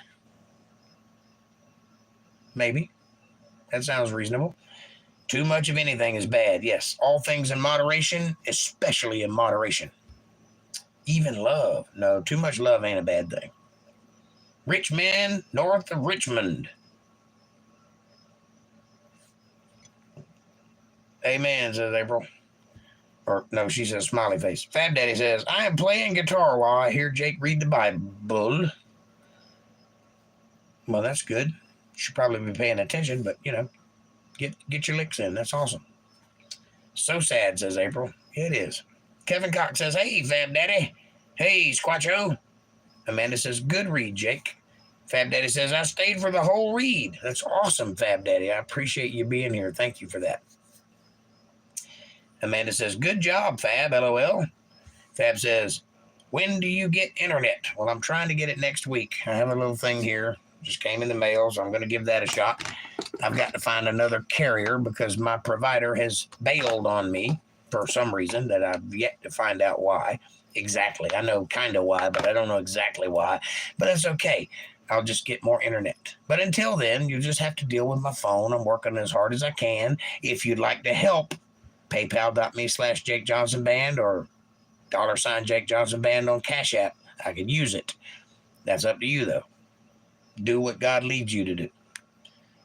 April says, like, subscribe, and share. Much love. Thank you, April. Fab Daddy says, I shared today, and Jake got another subscription. Thank you. Thank you very much. I appreciate that. We are growing.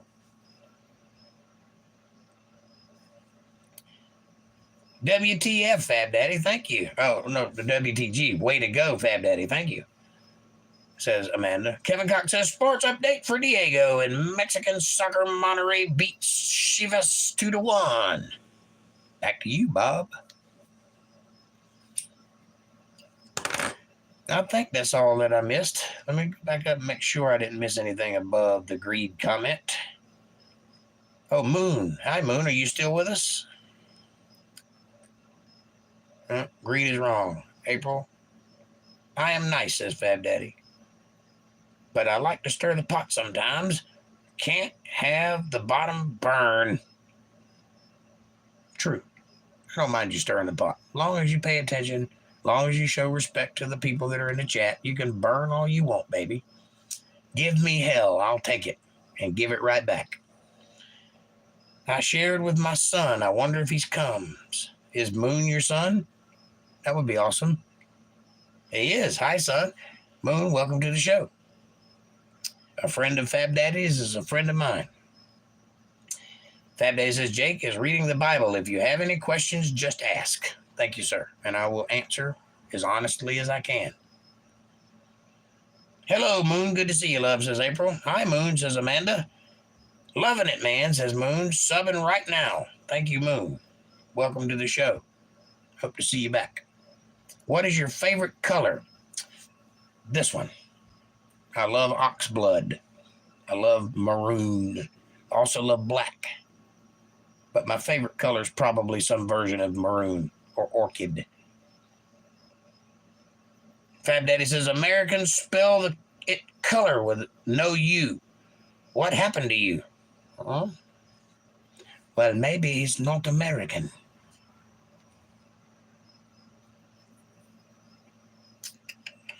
Thank you for subscribing, Moon. Follow the read and ask relevant questions, says Fab Daddy. Yes, sir. I like it. I like questions. Gives me something to say. Jake is good for a few paradiddles.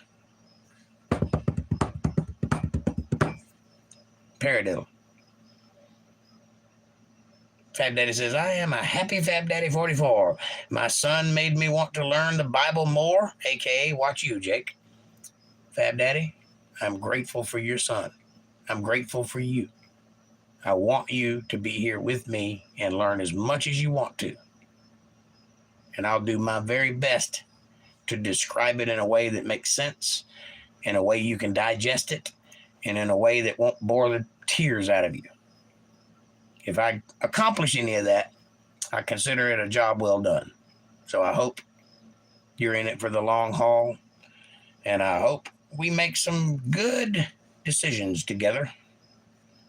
And now he is subscribed. I think that's it. Yep. Lisa Reen. Welcome to the show, sweetie. Fab Daddy says, I wish I could share, but greed is not my thing, so I am poorer than you. But I am rich. You know what? You don't want to give me nothing? That's fine with me. I'll give you everything I have. And I won't ask anything in return, unless you decide you want to give some of it. Lisa Reen says, I had a late nap and missed a bunch, but I will start at the beginning once it's over. Thank you, Lisa Reen. I'm grateful for you too. And God bless you, and I hope you're having a great day today. Amanda says, hi, Lisa Reen. Good to see you. Outer Territory says, this is Moon's channel. Everybody go check it out. April says, I enjoyed the read. Much love, May. Much love, May. I don't know what that is. Anyway, hi, Outer. Good to see you, says Amanda. Fab Daddy says, I didn't become blue for being a disher. That's right. April says, God bless. Sweet dreams. All, are you leaving us? You just got here and already you're leaving. I didn't leave when you got here. What's up? Kevin Cox says, another sports update. Dun, dun, dun, dun, dun, Kevin Cox. College football is back. UGA beat UT Martin easily. The Gators lost. LSU Tigresses against the FSU Seminoles tonight. LSU 17-14 at halftime. Go Dogs! Amanda says, go Noles. Outer Territory says, at Amanda. All right. That's excellent. Yes, I'm sleepy, says April. Well, get you some rest, baby. You ain't got to be here. You know that. You know I love you. And you know I know you'll be here when I need you. So go get some sleep. I love you. I hope you feel better. Sweet dreams. Come see me tomorrow. Hey, Outer and Moon, says Kevin. Amanda says, nighters, April. The mustache does kind of make me look smart, doesn't it? Oh, I can't stroke it, though. It's weird. I have to do something like that. I need a stroking thing.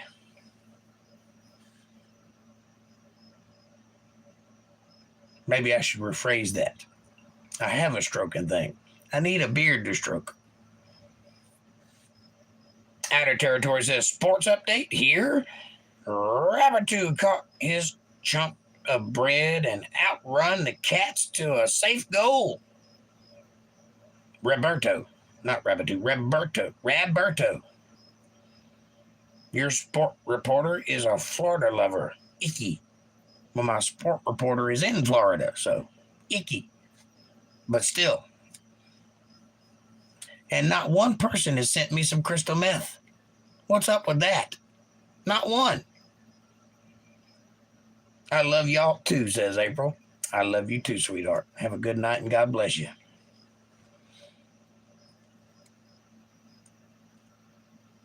Biased, says Fab Daddy. Yes. Kevin Cox says, just so you know, the Seminole Indians are really Creek Indians who lived in Florida. Go FSU Creek Indians. You are correct, sir. Guess who else is a Creek Indian? This guy.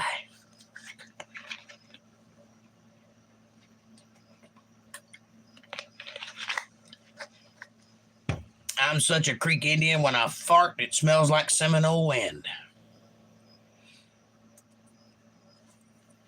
I doubt Roberto is even Hispanic. Matter of fact, I'm sure of it. He's probably Greek. Meth is a horrible drug, says Fab Daddy. Ask the Gators. Well, I do know a few methed up Gators coming soon to a rumble near you. I doubt Roberto is even Hispanic. I read that one. Amanda's rolling on the floor, Fab.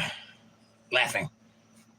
Not just for the sake of rolling on the floor. She's laughing too. So. Polk County is the meth capital of the world, says Kevin. I don't doubt that. It's the reason I left Polk County.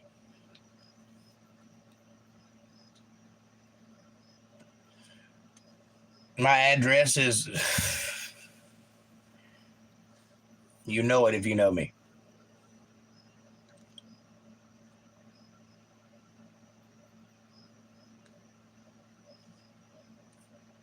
It's been a good show tonight.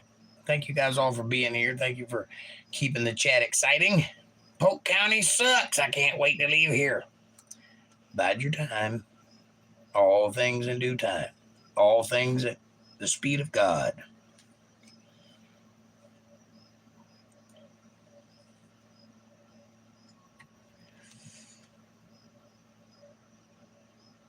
I forgot what I was saying.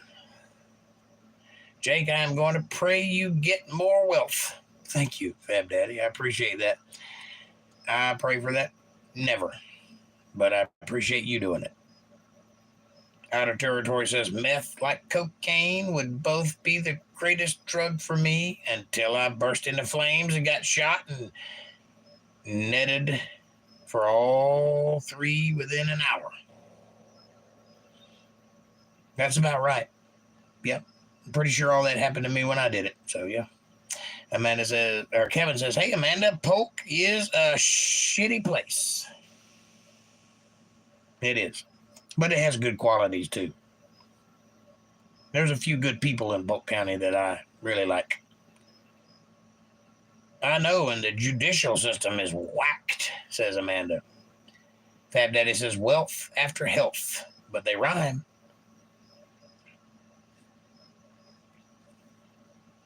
Listen, I'm just trying to get by. I ain't trying to make a killing. I'm just trying to make a living, you know.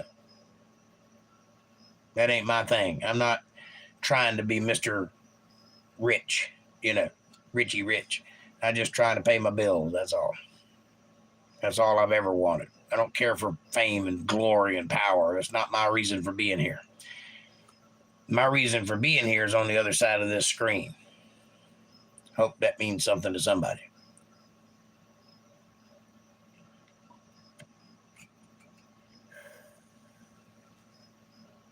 But wealth and health sounds like a good plan. If nothing else, the insurance would be nice.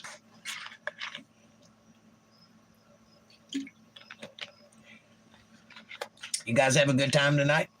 Was it a good read? Did you enjoy it? I know you said you did. Did you really? Oh, you make me blush, says Fab Daddy.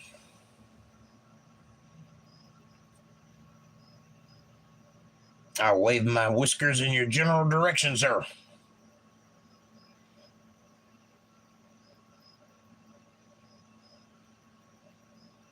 I played good guitar. I bet you did. I'd like to hear it sometime. You should make me a video.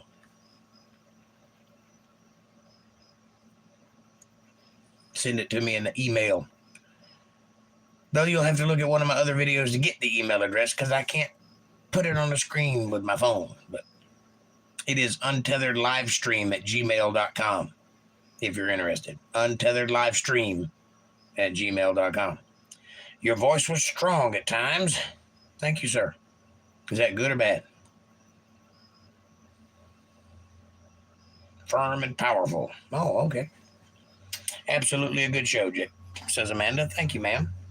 Thank you very much. I appreciate you. You did good, too. Out of Territory says, nice. The typical Labor Day storm front is hitting and temp is dropping from 96 fast. Now 80 and falling. Nice. My temperature dropped yesterday. It went from 98 degrees down to about 55. And then back up to 80. And then back down to the 50s. So summer's over. Now we're in the hot during the day, cold during the night phase. And pretty soon it'll just be cold all the time.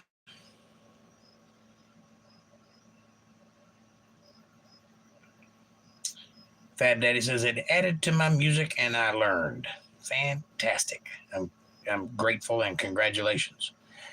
April has been binge watching a series called Suits. She is worn out. You know, the girl that's the star of that show is a princess right now. She married into the royal family. And they live in New York. David did like the battle, Fab Daddy. He was really good at it. Sometimes it got him in trouble, though. Outer Territory says, after that, it's high 80s or 70s. My prime time was 46 as low the other day, which was insane. Yes, 46 is insane. From 90 to 46, that's rough. Get out there and weed them gardens, though. Make them vegetables grow. Make sure they don't get frostbite in another month.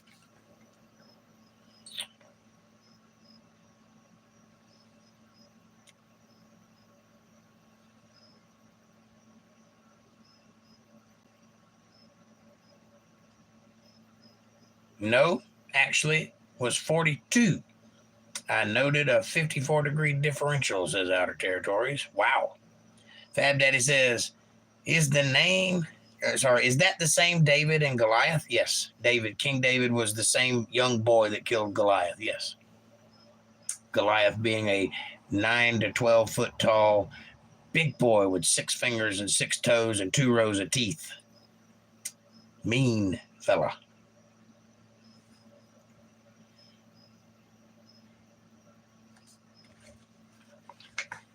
And a big old sword that David still has, by the way.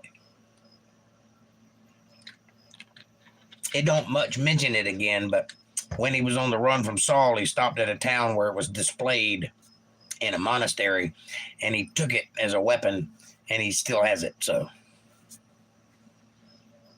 Outer Territory says, tomatoes will be finished in another 2 weeks, and the pumpkins can shrug that off until early October, if I can keep the vines green. Well, if them tomatoes come out good, send me a couple of them and make some tomato sandwiches and eat them in your honor.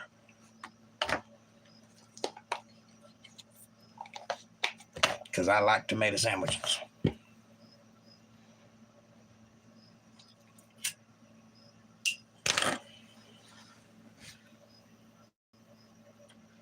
What is the strongest weapon?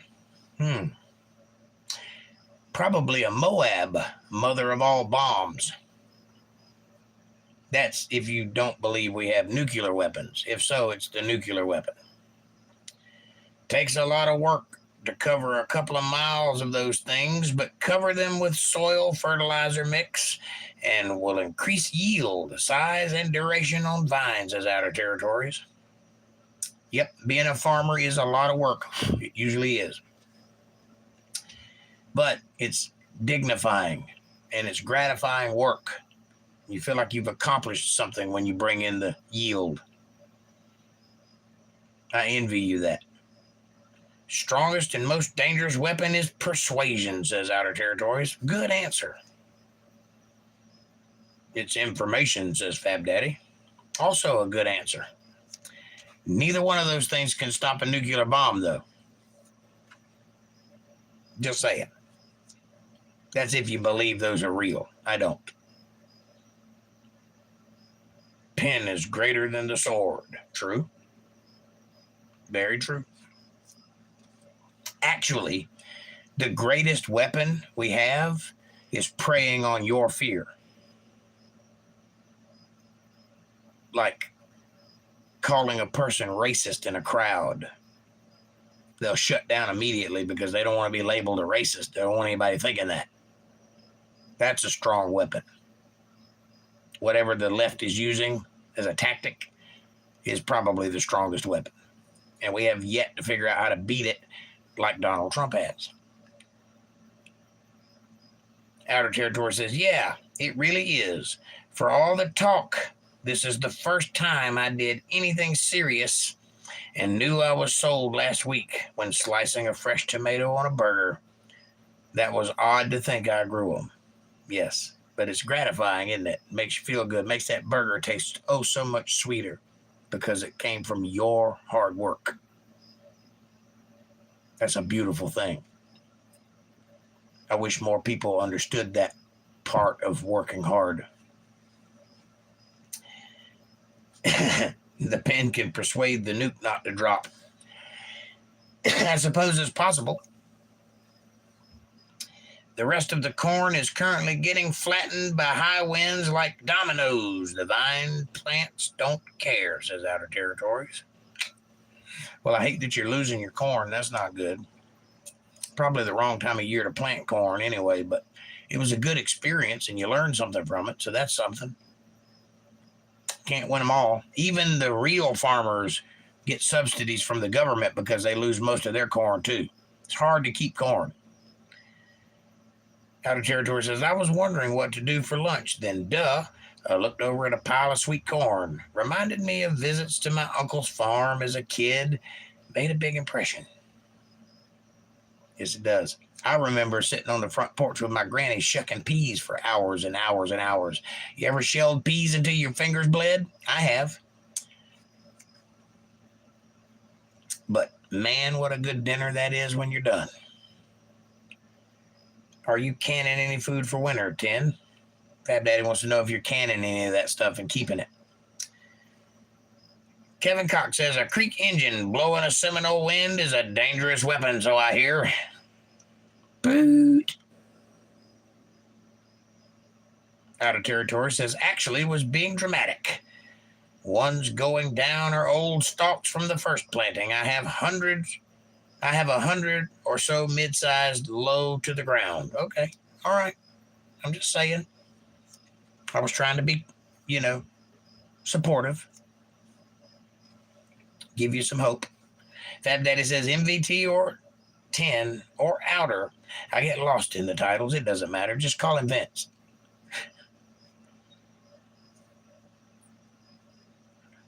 He likes it. He likes being anonymous. He likes being Annie and the Mouse. Outer Territory says, first time with winter squash and learning as I go. I understand those are very good to store. I do want to learn to can the apples and cherries and anything else. Well, it's a good practice. I've done it. I only did it 1 year, but I learned how to do it, how to seal them properly and make them where they suck in and last a year. But it's good to know how to can. So, but there's plenty of videos on YouTube that'll teach you how to do that. That's where I learned how to do it anyway. I hear those will store for months, and you just grab one out and have squash, I guess. Yeah, that's how you do it. And most things will last a year, sometimes 2 years. You don't want to leave it there very long, but a good year, you can eat on that stuff for a long time. So just don't over can. Don't can so many things you can't eat it in a year's time. Fab Daddy says it helps from starvation. That's right. I'm thinking about turning my yard into some growing potential myself. I got some help coming, so won't be long. I'll be growing some food, having some chickens. It won't be just me tending them, so. Out of Territory says, hell, YouTube has taught me how to tell if corn, cabbage, winter squash, and cantaloupes are ripe. And some help just telling me what the hell they were. Right? Fab Daddy says, I just got a bunch of frozen fish. Nice, Fab Daddy. Night, brother, says Kevin Cox. Good night, Kev. Hope you have a good weekend. See you Monday. Tomorrow. I'll see you tomorrow. Have a good night. Fab Daddy says, love, family. Absolutely. Safe travels, Kev, says Outer Territories. And Amanda says, night, Kevin.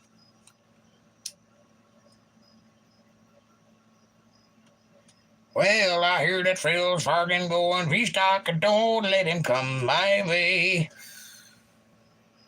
There's a nearby pond that's supposed to have some trout, but I've yet to try it out. Well, get you a fishing pole, go down there and catch you some trout. I got a river right behind my house. I've yet to try it out, too. Something tells me I don't want to eat what comes out of that river. I also have a grocery store just a few miles beyond that river, so, I'll take my fishing pole down there and buy some fish.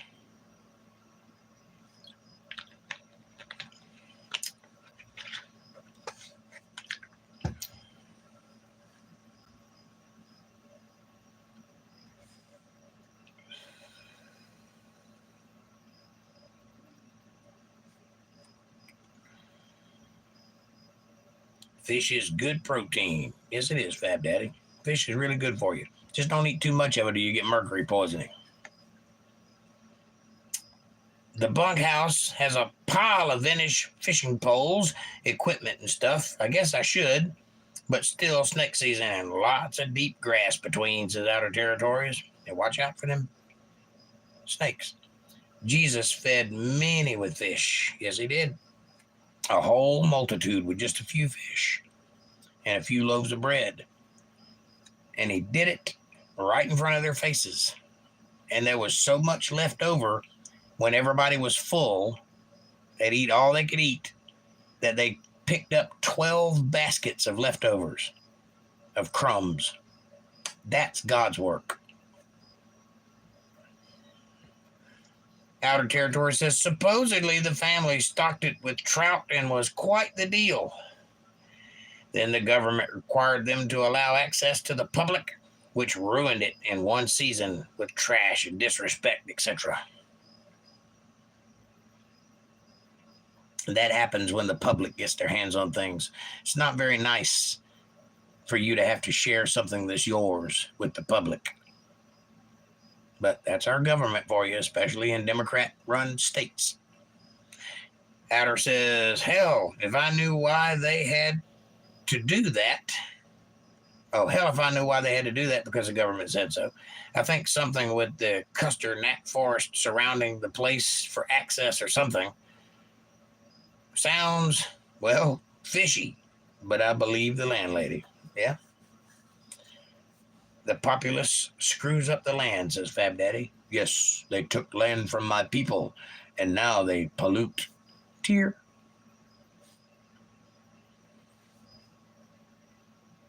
We took land from other people too, so, it's our turn. Freaking tourist invasion for Labor Day this year. I must have seen as many as 2 trucks and 1 camper go in this weekend. Grand Central Station, says Outer Territories. Yeah, 3 whole cars. Man, you guys are swamped. Fab Daddy says, too many people don't know basic rules. Right. They don't read the Bible. Tells you all the rules. Bring in, take out. That's right. Dirty up, clean up. Simple as that. Outer Territory says, hunting season soon. Open hunting on each side, but not here, and almost daily chore to fend them off. Yeah. I'm going to take my son hunting this November. Be his first time. I'm very excited. Get some quality time with my boy and teach him how to shoot and dress and prepare a deer. That's going to be fun. I can't wait. And November is his birthday, too, so he'll be 18. Might have a beer with him. I don't even drink beer, but it seems like the thing to do. What do you think?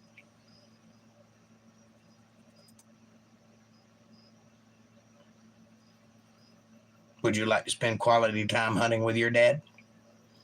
Outer Territory says, Fab Daddy, last year had a guy ignore private drive sign, no hunting, and parked the truck boldly in my alfalfa. I got out with a rifle and a dog and began hunting creek right beside property. Stunning. Stunning. Fab Daddy says, you'll have fun no matter if you kill one or not. Well, we aim to kill one because, the whole reason to hunt is to live off the land, to understand how to prepare meal for your family when you have no other choice. It's a skill, and you have to practice it to be good at it, which is why we hunt. I only kill 1 deer a year, but it is a skill that I plan on maintaining because you never know what's going to happen. And the way Biden is running things, we might have to live off the land very soon. So it's a good thing to know how to do. Outer Territory says, I confronted them from a rise in the ground across the creek. No time for camera, but effer just argued with me until he raised his tone until I raised my tone and ordered him off. Had to unsnap the holster for that one. You got it. You did what was right. It's your land. You protect it. Fab Daddy says, Outer, sorry for you. Stay safe in the wilds. Something tells me he's going to be just fine. He's doing well up there. He's being prosperous. Outer Territory says, and for the record, that was an unbelievable and very rare violation of normal hunter courtesy. I let another young guy from Billings to park here whenever he wants, probably because he asked your permission, right? He didn't just take what he thought was his. He asked. He showed obeisance to the owner of the property. Good move. That's my guess anyway. I'm just reading between the lines.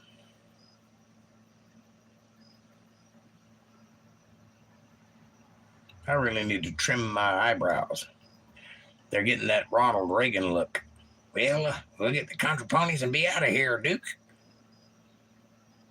Technically, says Outer, if I wasn't out to see it, I could have Phineas get his head blown off in my literal front yard. And he's my friend. Yeah, don't let Phineas get killed. Outer Territory says, thanks, Fab, I will. Take care of myself out in the wilds. Fab Daddy said, I would love to pheasant hunt on your property. Just don't kill Phineas.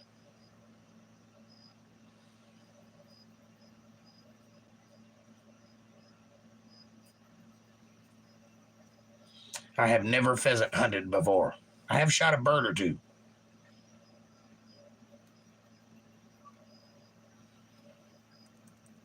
I might go kill me a turkey this Thanksgiving. Outer says, coming back from a walk tonight, I thought to say, hey, an army of thugs could do a home invasion and there'd be no one to see or hear them, depending on how many survived. Yeah.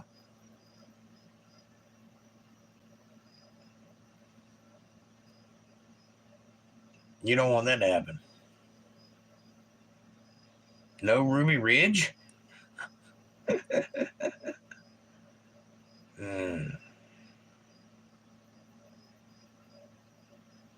Hopefully not.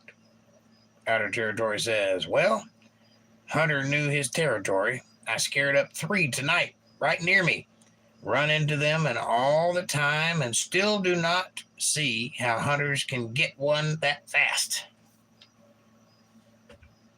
Well, they practice. That's how. You can't just do it by accident. You got to be good at it.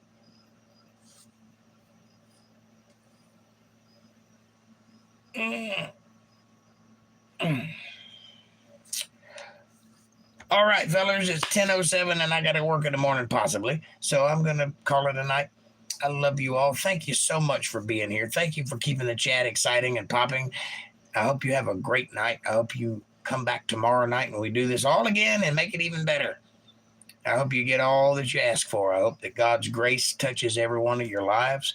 I hope that you find peace and happiness and love. And now, I will bid you adieu, and until tomorrow, thanks for watching.